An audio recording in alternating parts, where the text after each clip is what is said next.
Welcome to the Electric Playground. Today on the show, we pierce a few firewalls with Watch Dogs 2 in the rundown. Plus, do you believe in magic? Well, Jose believes in Magica too. And then Marissa and Scott take an affordable space adventure on the Wii U. Also coming up, we dig up Fossil Fighters Frontier on the 3DS, hit the road with Does Not Commute, and much more today on EP Daily. Brought to you by EB Games. I'm your host, Victor Lucas, bringing you the latest in everything cool every single day, and I recently hacked into a top-secret government mainframe and downloaded a very special piece of software. It's called The Rundown. It looks like Watch Dogs 2 is getting ready to hack into your gaming machines. The gameplay programmer at Ubisoft Paris has let slip that a sequel to last year's Cyberpunk game is already well into development. No specific details about the project have come in, but don't be surprised if it once again focuses on vigilante hackers who use their talents to take on greedy corporations and oppressive governments. These aren't the first rumblings about a Watch Dogs sequel. Publisher Ubisoft has previously stated that their intentions are to turn the game into a franchise, but the next installment has yet to be officially unveiled. We'll let you know when that changes. We don't need to meet face to face for that. No. And here's a sequel that's sure to make my friend Scott Jones very happy. Universal Pictures has announced that Ouija 2 will haunt theaters on October 21st, 2016. That means you'll have something horrifying, or is it horrible, to watch in time for Halloween next year. The first Ouija movie came out last October and was based on the Hasbro-produced spirit boards of the same name. It was universally panned by critics, including our own Scott Jones and Marissa Roberto, so I don't think they'll be lining up for the sequel unless I make them. Some fun stuff to talk about in the rundown today, and here to talk about these very big topics is my pal, Scott Jones, who looks so happy to talk about Ouija 2. You loved the first one, didn't you? No, I did not. No. I hope you're being ironic there. Yeah. I don't understand, for the life of me, how there's going to be a sequel to Ouija. Is it Ouija or Ouija? It doesn't matter. It cost about $5 million to make. Please don't make me see. Yeah, Ouija no, 2. it's already in the lineup. It's already Is there. Liam Neeson in it? Yeah. They can't afford Liam Neeson. I mean, honestly, when you see things like this, and there are successful horror films out there that are worth watching, like It Follows, which was pretty terrific, not perfect for sure. Yeah. And it tried to do something, tried to go in a new, interesting direction, and tried to do something that people couldn't really stop thinking about when they left the theater. You just took the show into It Follows. It's awesome. We were supposed to talk about Ouija. I don't want to talk about Ouija. This thing made a ton of money. It made $100 million. They made it for only $5 million. Yeah. And of course, these are all business decisions. It is. It's just you can see the dollar signs. I know, and it is. I think we should make a horror movie called Toilet, because there's never been a horror movie called Toilet. I think we'd make a lot of money. Before I came to work this morning, I made Toilet. Oh, okay. All right. Well, let's talk about Watch Dogs 2. This is the surprise sequel that is totally not a surprise. Hasn't been officially announced, but we will not be shocked when it is announced. Are you excited for more Watch Dogs? I kept trying to like Watch Dogs. The original game was a game I was very interested in. I felt like Ubisoft was moving in a new, interesting direction with this. Sure. Remember that reveal that they had? Yeah, the reveal was fantastic. Yes. My eyes were popping out of my head. And then I got the game, and then, just like everybody else, felt like I played about 20 minutes of it, and I felt like, that's enough. And now I got to play through a whole nother Watch Dogs situation. Well, I hope this is better. I hope they fix some of the holes that was in the first game. You know they always do. And I think one of the things about the first Watch Dogs is that it devolved into firefights. And that was sort of not what was suggested or sort of proposed with this new way to kind of cyber hack your way. Yeah, I thought it was more of a stealthier kind of experience, and you're right, it didn't turn into that at all. Yeah, and those elements were fantastic in Watch Dogs 1. I loved all of that cyber hacking stuff. There was lots of stuff that I enjoyed, but yeah, it sort of became repetitious and devolved into something that was a shadow of Grand Theft Auto 5. It does feel like at times they just think, well, this is interesting and fun, but people love those firefights. Get another firefight in there, and you know what? Put 4 more in there as well. Make sure there's enough firefights. All right, well, let's switch over to some magical firefights. We're talking about Magica 2. Here's Jose.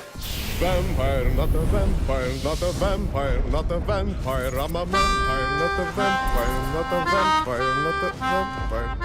We are talking about Magica 2. They are back. These guys are crazy. They get into all kinds of crazy hijinks. How nuts is this game going to be compared to the previous Magica games? About 600% more nuts. We're throwing in more bananas, more everything, more artifacts, more craziness, more letting yourself do whatever you like with it, really.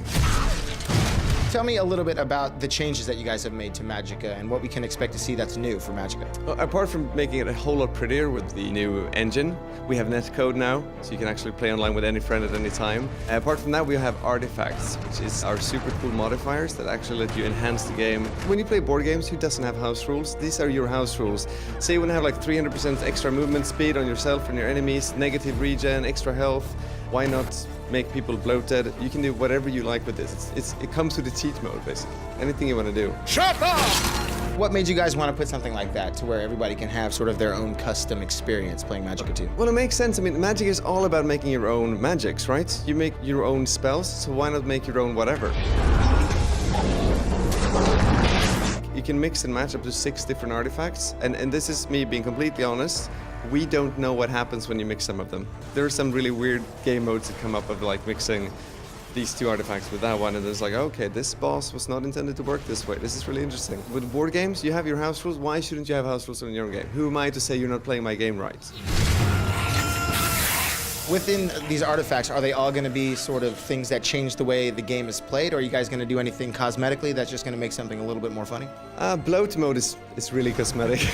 my personal favorite is probably the audience. It adds a laugh track to the background, so it feels like you're watching Friends and playing Magic at the same time. Laugh track. Only in Magica could you get a laugh track. Whether you're playing the game by yourself or if you're going to be playing multiplayer, how is the game going to change from the way that you have to approach it? 2 things happen. The game is pretty smart, so we realized, oh, you're playing alone, then I'm gonna, cancel this event and put this in there instead, adjust the amount of enemies to, give you the right experience.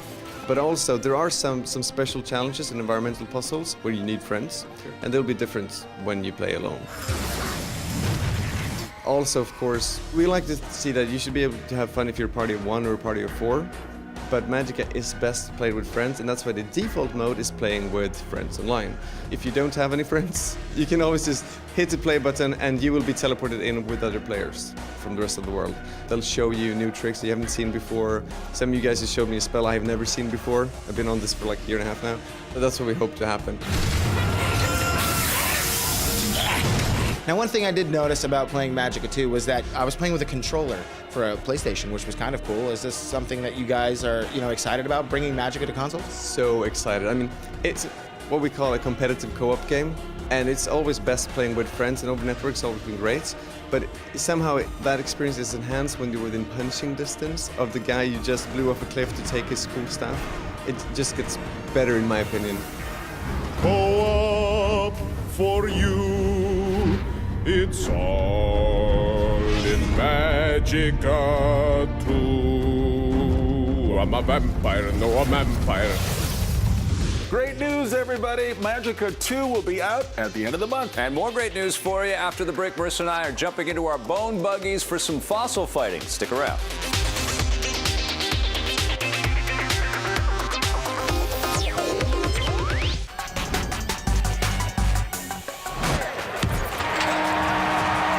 Revived FIFA Street back in 2012, but this was more in line with the look and feel of the regular FIFA game, but you could do so many cool tricks, and it just felt so gritty and realistic and fun and effervescent. This was a really fantastic achievement. Unfortunately, nobody cared. It didn't really sell. It definitely didn't hit the cash registers like the regular FIFA franchise did, but this was a special experience. This was one of the coolest games that I've seen EA publish in the last few years. I really want more people to check this thing out. I think that it's one of those titles where EA doesn't need to make one of these things every year or every couple of years. This is one where you want to build up some hype and build up some expectation for, and I really do hope that EA brings back some kind of street game for the next-gen consoles. But in the meantime, if you've got a PS3 kicking around, this is going to satisfy that Jones very well. You're going to be pulling off all kinds of cool moves. You're going to have fantastic soccer fields and indoor soccer fields, lots of playgrounds. This was fantastic. FIFA Street,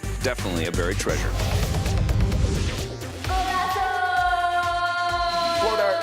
Go to sleep. No, Go to sleep. I have to dig for fossils. All right. All right, invisible blanket. Listen, Vic and Marissa have a review of Fossil Fighter Frontier. He's the fossil.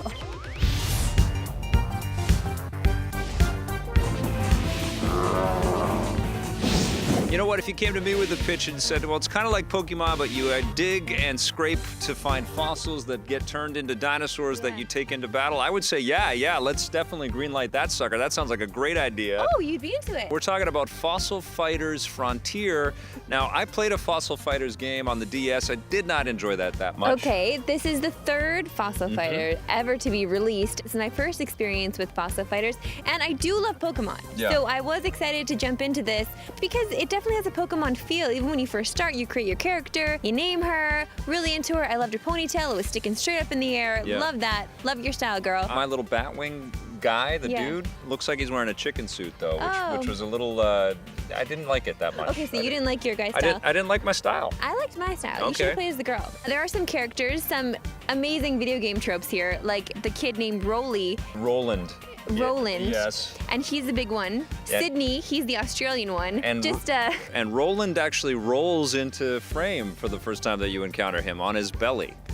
yeah, It's a little well, offensive. He even says he's like a beach ball with legs Yeah. and arms. It is offensive. There's a lot of things here that actually are. Even the interactions that are happening between the characters and when your character runs into another character and they try to rope you into things and your character just goes willy-nilly, like they don't care. Sure, I'll get into some trouble. Yeah. Whatever, sure, we'll see what kind of adventures we can get up to next. Yeah, because each one of the different non-player characters, they call them their other wardens, but some of them actually you can have them join your team as paleo pals later on. They all have their own eccentricities and their own attitudes and stuff. I didn't mind that. This is, I think, as all ages as Pokemon is, this is even a wider scope. I think this is even for Well- people that haven't even played Pokemon. It's very accessible. For sure. You actually get to drive this vehicle called the Bone Buggy, which is an unironic name for this vehicle. It does skew to a younger crowd Mm-hmm. here with the dialogue, especially, which you can easily skip through even if your kid can't read yet. But just the actual excavation of bones, Yeah. it seems so simple. Even if you bruise the bone when you're knocking it, it's still fine. You Yeah. still get it, and it's good. You always get it good. Yeah, and you're basically taking all of these fossils to assemble the skeletal structure of a dinosaur. Yes. You are finding gems and stuff that goes into the currency of the game. Yeah. You can upgrade your truck and outfit yourself with all kinds of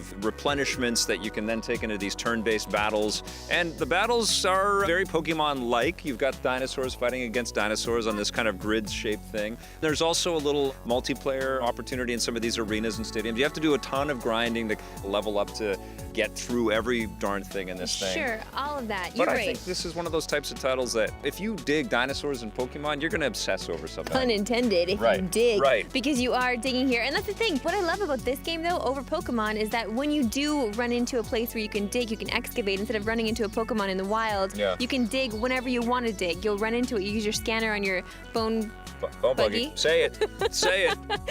you scan in your bone buggy, Yep. and then you can pick up where to excavate. And I love that you can excavate if you want, but you can also leave it be. This game, you're right, is interesting. I like that it's out there. Yeah. I'm just underwhelmed with every little section of it. Yeah, it doesn't have the charm and the polish, I think, of the Pokemon titles, you know? Well, no, not at all. Pokemon's been around for so long, and I have such an attachment to it. Yeah. So maybe if I grew up looking for fossils and fossil Dinosaurs fighting are and still rad, even these Vivisaurs, as they call them, with Sure. all of their colorful creations. this game is for kids and also for Ross Geller from Friends. What are you going to give it?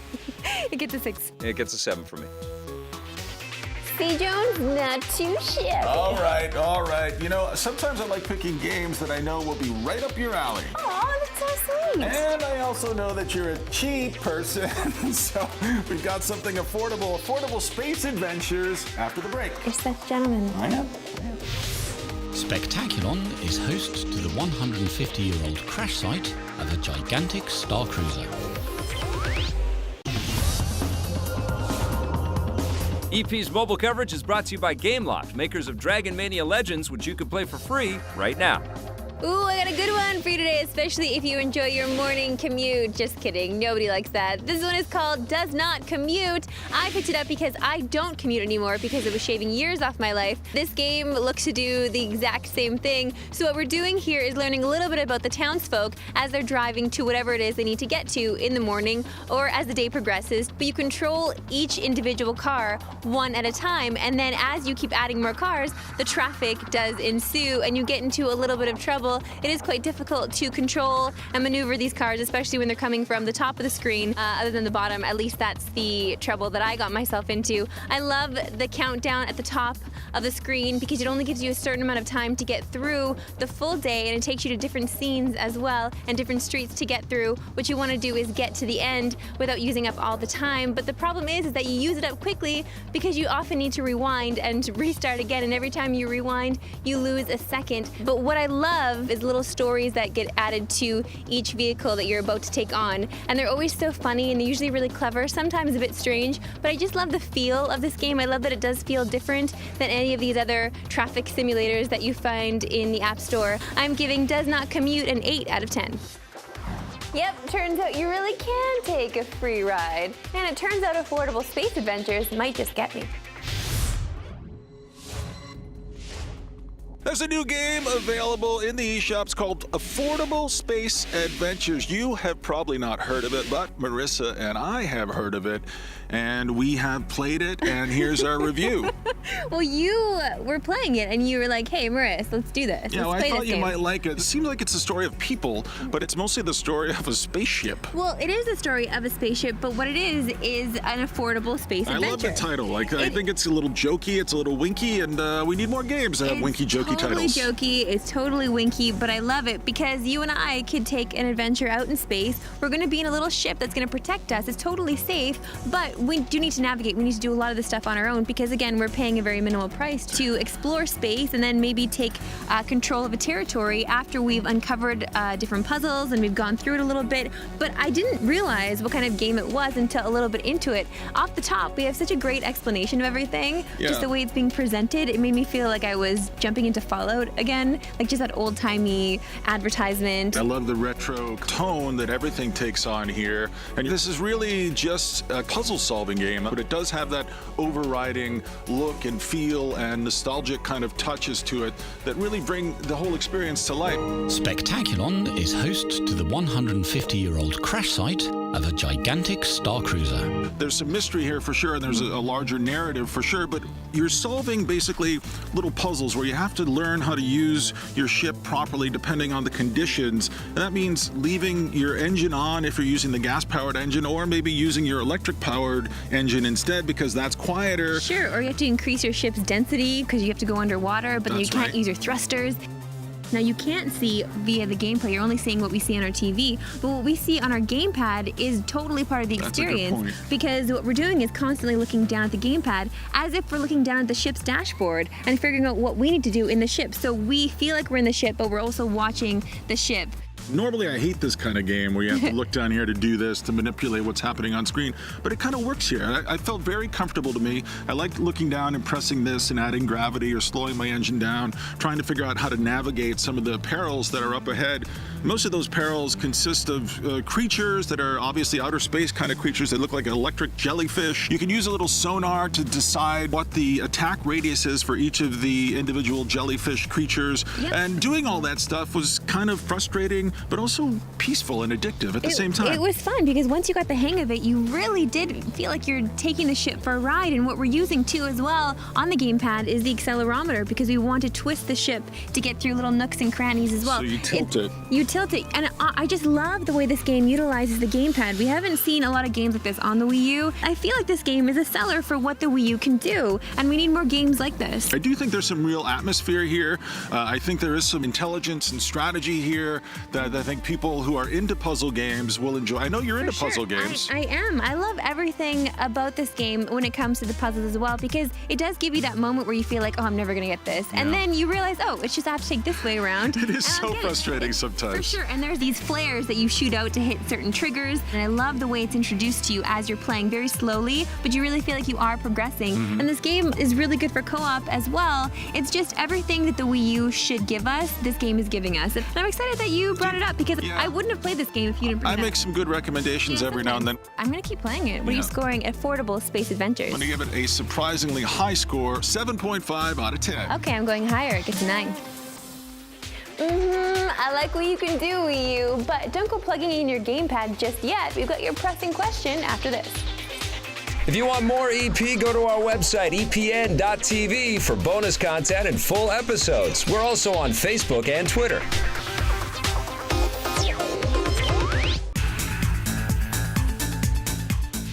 Welcome back to the Electric Playground. It is time for our Twitter question of the day. So get happy, everybody. This one is from Randall Sather at RandMick1. Okay. I heard Telltale Games will be making a Marvel-themed game. Are you excited or played out? I, for one, am stoked. Excited. Played out. I can see it. Played out. The fire right coming here. off right Not, I just not have happy. had it with these talky, chatty games. Would you like to do this, or would you like to do this, or would you like? And the thing's But now- going down. now It's we'll like have- that's it. I don't want any we'll more have of these. Whip and I want to shield do that. toss. I want to get into a game and I Yeah. want to toss a shield and I want to swing between buildings and I want to actually do those things. I don't care about the drama between these people. But that's what's so cool about this, because these guys have been excelling at making comic book themed properties for a long time. Now it's actually going to be from the comic books. It's going to be the bridge between the movies and games for Marvel and this sort of interactive comic fiction. Listen, I am not- I think it's going to be very cool. I know you think that it's going to Yeah. be very cool. I'm not Bruce Banner, but I may Hulk out anyway because you are making me so angry. I have a lullaby for you. It's called EPN.tv. Okay. Just go there and calm yourself out and learn lots of stuff. All And right? listen, we're working on more stories for tomorrow's episode, including one that takes a very lucky look at a new game called Lucky's Tale. See you then. Thanks for watching. EP would like to thank its sponsors, Nintendo, Xbox, It's definitely one of the coolest things I've seen. I've been tracking the Oculus guys for a few years now, but this, like seeing this world, and you literally don't even have to play. You can just look around and get lost in that world. Was this something that you guys realized as soon as you started developing and furthering in that adventure for Lucky, that this was something that was going to be totally different? Yeah, that first moment when we built that prototype, you got to look and you see the character there in front of you, and you're like, oh, okay, it looks just like a platforming game. And then all of a sudden you're like, wait a minute, I can see the whole level stretching out ahead of me, and it's just this like eye-opening, like, oh my gosh, this is the only way I ever want to play platformers. So as soon as we had that feeling, we put all our resources into this.